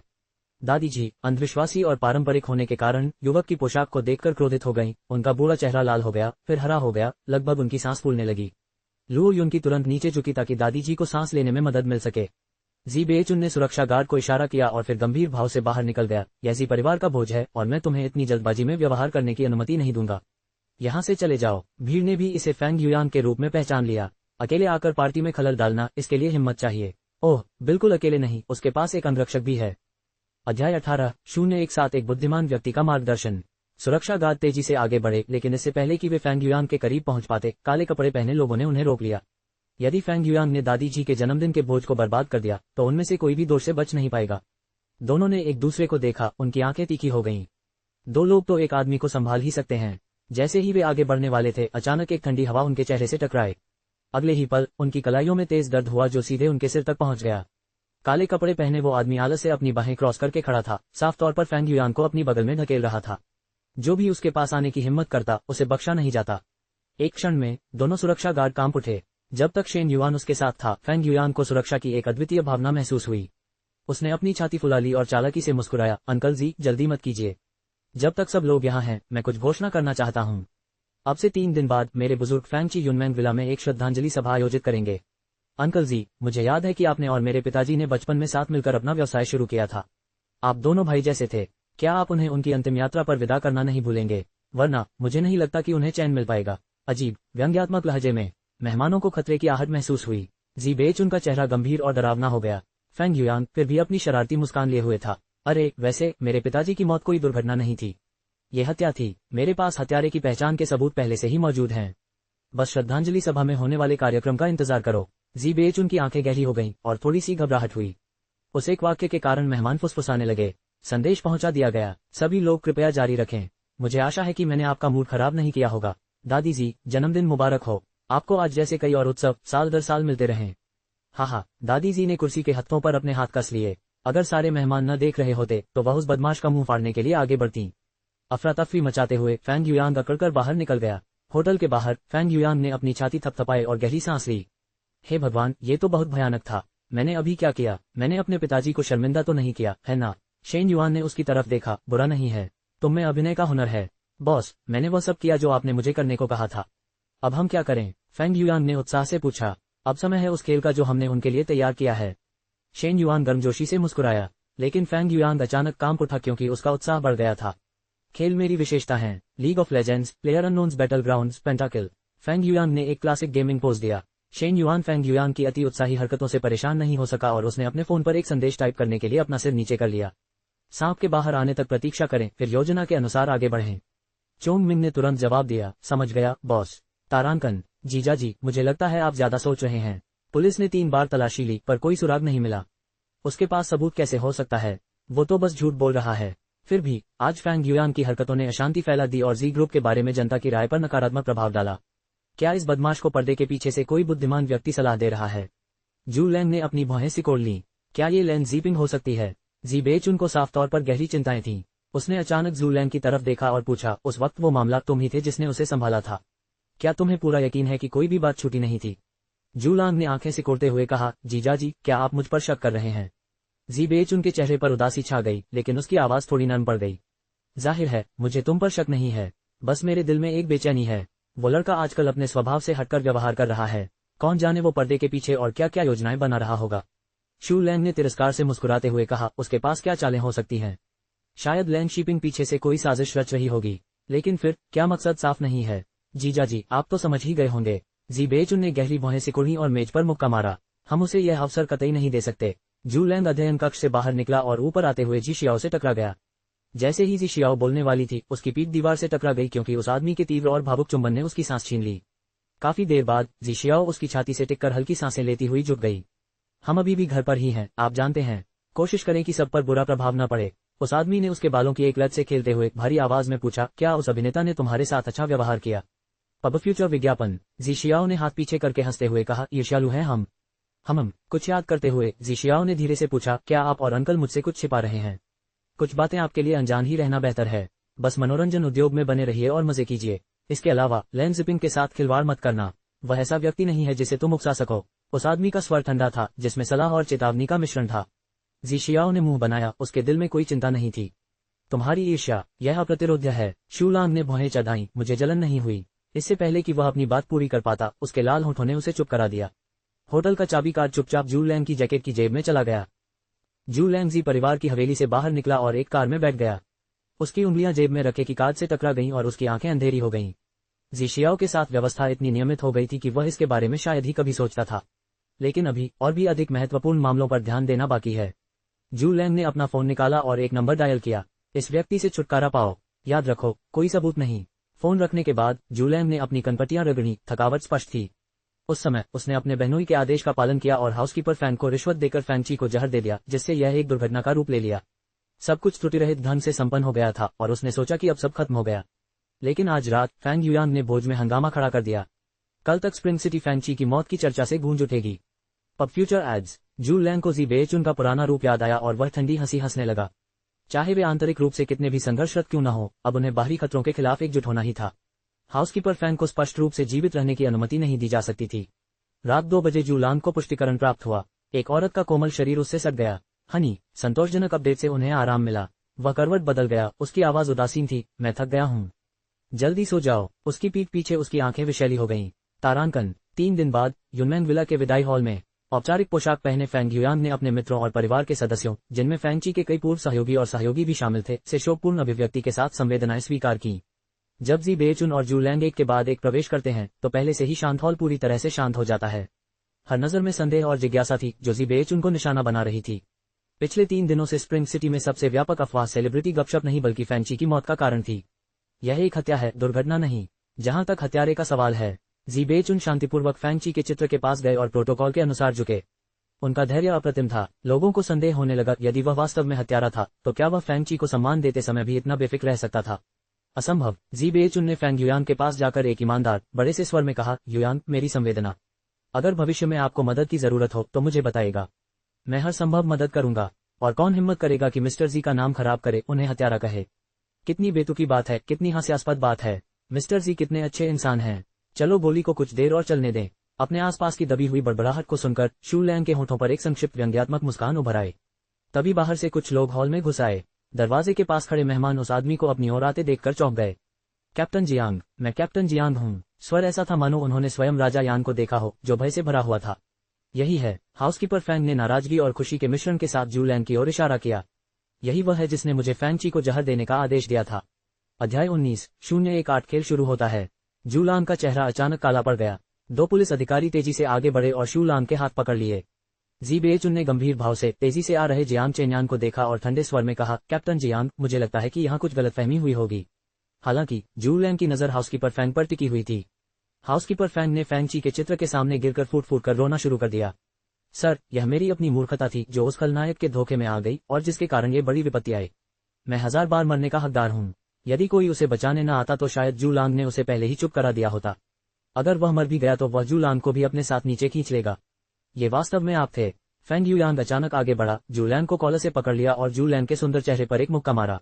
जूलांग का चेहरा एक और मुड़ गया और उसके मुंह में खून का भारी स्वाद फैल गया।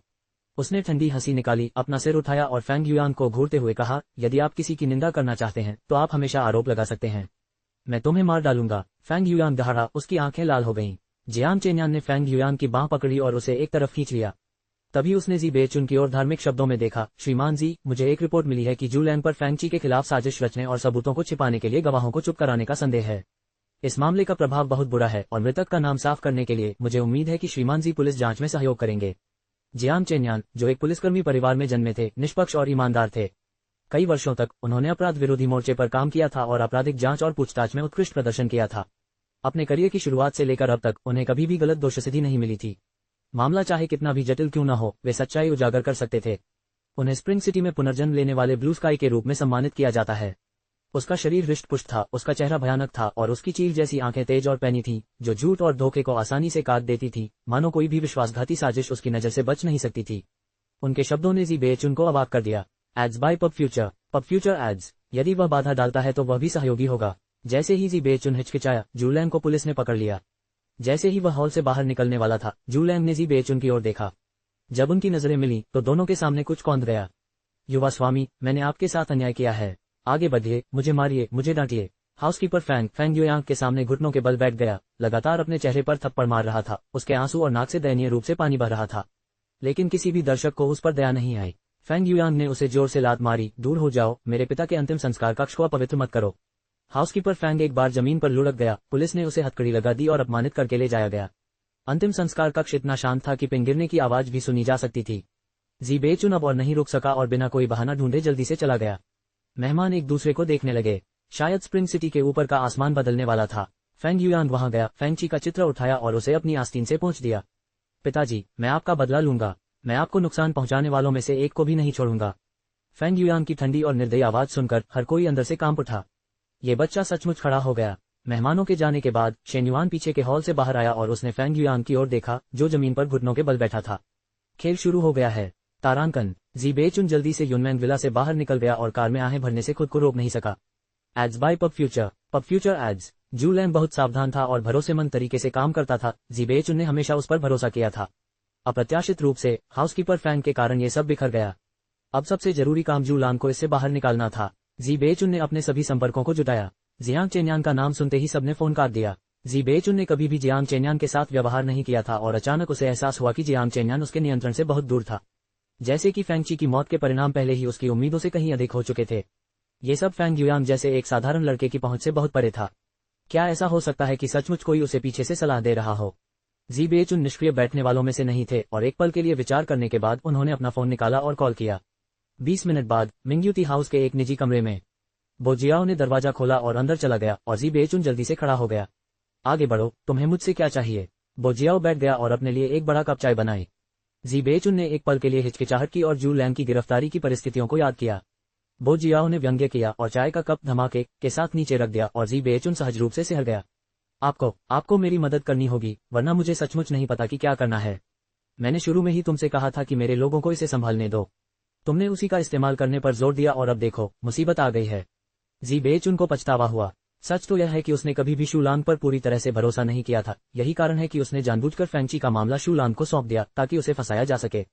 अप्रत्याशित रूप से उसे ही पानी में घसीटा गया। कितना गहरा अफसोस। Pub future ads. बोजियाओ ने एक पल के लिए सोचा, एक बार जियांग चेन्यान के हाथों में पड़ने के बाद बाहर निकलना संभव नहीं है। अब एकमात्र योजना है। बोजियाओ की आंखों में एक भयानक चमक उठी और उसने अपने हाथ से सिर काटने का इशारा किया। जी बेचुन अचानक ठिठक गया और सहज रूप से अपना सिर हिलाने लगा। बोजियाओ ने व्यंग्य करते हुए कहा, कोमलता से कभी महान चीजें हासिल नहीं होती। जी बेचुन चिंतित दिखाई दिए, उनकी उंगलियां लगातार कुर्सी के आर्मरेस्ट को रगड़ रही थी और अंततः उन्होंने एक दृढ़ निर्णय लिया।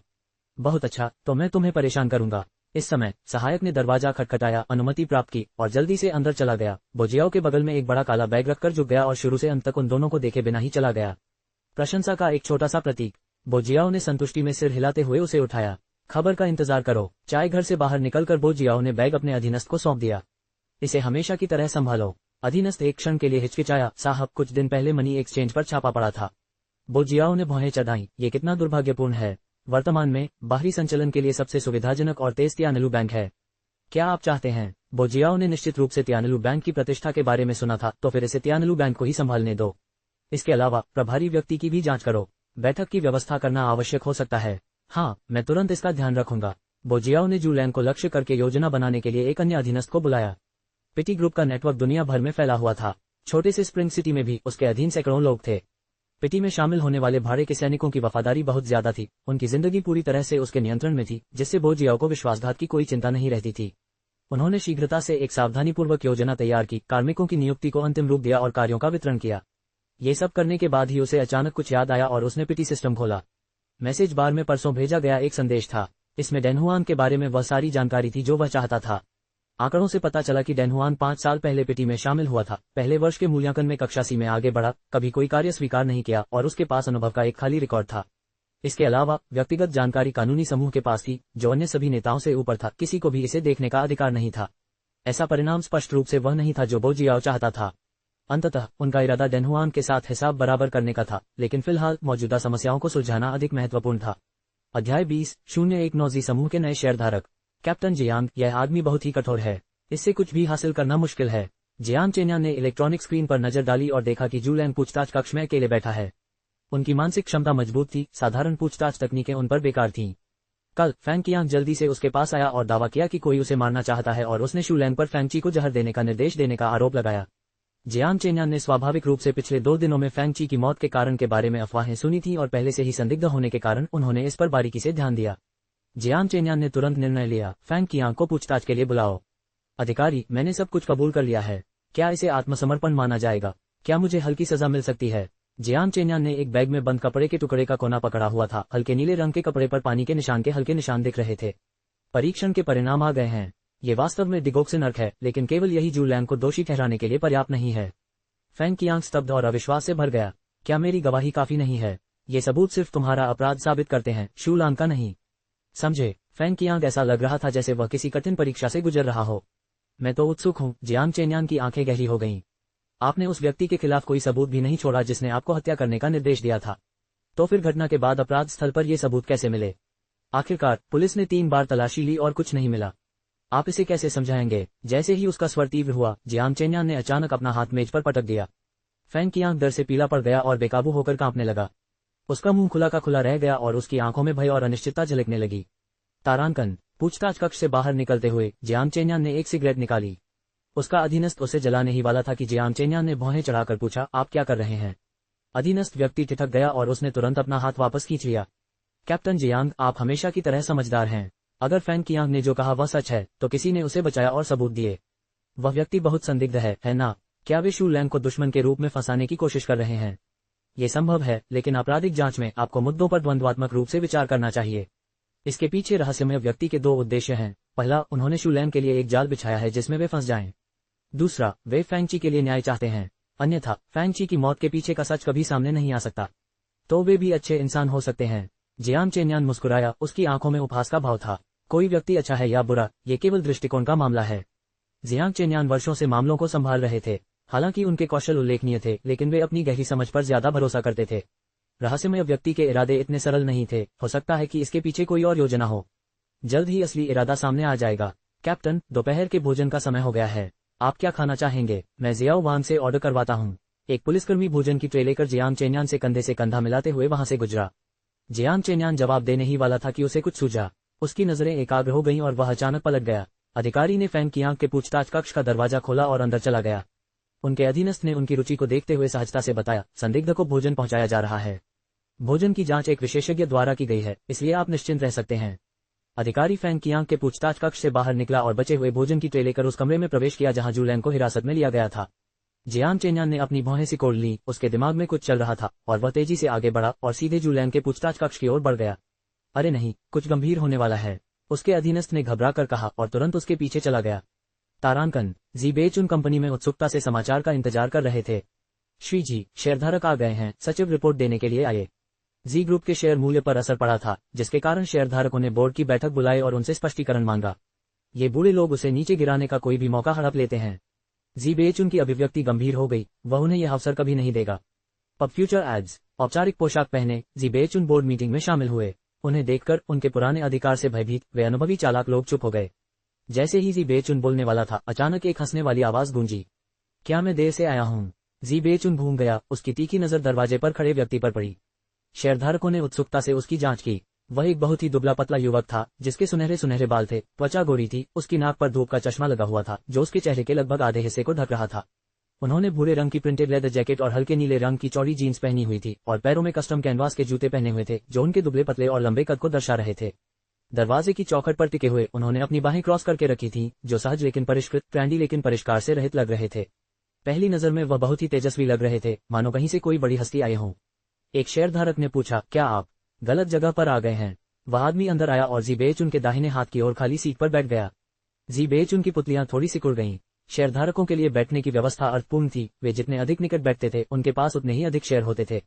ये सीट एक प्रमुख शेयरधारक की थी, जो स्वास्थ्य संबंधी समस्याओं के कारण हाल ही में बोर्ड की बैठकों में शामिल नहीं हुआ था। मुझे अपना परिचय देने की अनुमति दें। मेरा नाम अमोस है, मैं जी ग्रुप का नया शेयरधारक हूँ। बोलते बोलते उसने अपना धूप का चश्मा उतार दिया। बैठक कक्ष में आश्चर्य की सामूहिक आह गूंज उठी। यह एक असाधारण रूप से नाजुक और सुंदर चेहरा था, लेकिन इससे भी अधिक आकर्षक थीं उसकी नीली आंखें, जो दूर और शांत, स्पष्ट आकाश और गहरे समुद्र की याद दिलाती थीं। सम्मेलन कक्ष में एक क्षण तक कोई भी नहीं बोला, जब तक कि जी बेचुन ने सबसे पहले प्रतिक्रिया नहीं दी। उसने अपने सामने खड़े आकर्षक युवक पर सतर्क दृष्टि डाली। एक नया शेयरधारक? यह क्या मजाक है? उनके सामने मेज पर एक दस्तावेज फेंका गया। दूसरी तरफ बैठे एक शेयरधारक ने जल्दी से उसे उठाया और उस पर नजर डाली। बूढ़े जी ने अपने शेयर उसे हस्तांतरित कर दिए। कुछ बिखरे हुए शेयरों के साथ अब वह शब्द अचानक रुक गए, जिससे जी बेचुन को एक अर्थपूर्ण नजर मिली। अब फ्यूचर एड्स शेयर प्रतिशत अब जी बेचुन के बराबर था। जी बेचुन के माथे पर नसें उभर आईं। वह बाहर अपने क्षेत्र का विस्तार कर रहा था, लेकिन अपने ही लोगों द्वारा उसे रोक दिया गया। ओह शानदार! युवक आलस से कुर्सी पर दुबका हुआ बोला। शेयर बदलने की प्रक्रिया बहुत जटिल है। अगर किसी को आपत्ति न हो तो मैं अपने सचिव से यह काम करवा दूंगा। किसी ने भी तुरंत कोई प्रतिक्रिया नहीं दी। सभी की निगाहें जी बेचुन पर टिकी थीं।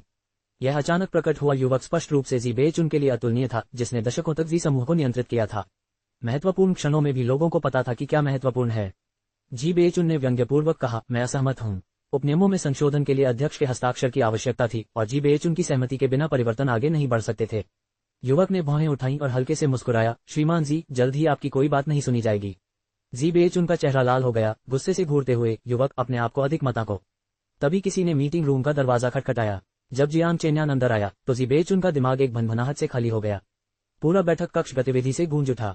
जब जी बेचुन को शर्मनाक तरीके से बाहर निकाला गया तो हर कोई अपनी सीटों पर स्तब्ध रह गया और स्थिति को समझ नहीं पाया, सिवाय सुनहरे बालों वाले उस युवक के जो आराम से कुर्सी पर बैठा था, अपने धूप के चश्मे से खेल रहा था, शांत और स्थिर। जियांग चेन्यान ने उसे एक लंबी गहरी नजर से देखा, फिर मुड़कर बड़े कदमों से बाहर चला गया। बैठक कक्ष में पुनः सन्नाटा छा गया। युवक ने जीभ चटकाते हुए कहा, जो अन्याय करते हैं उनका विनाश निश्चित है। सब लोग इससे सीख लें, सभ्य इंसान बने, समझे। यह न जानते हुए कि क्यों सभी ने एक साथ जवाब दिया, और यह महसूस करने पर कि उन्हें इस युवक द्वारा डांटा गया था, उनके चेहरे के भाव अवर्णनीय रूप से अजीब हो गए।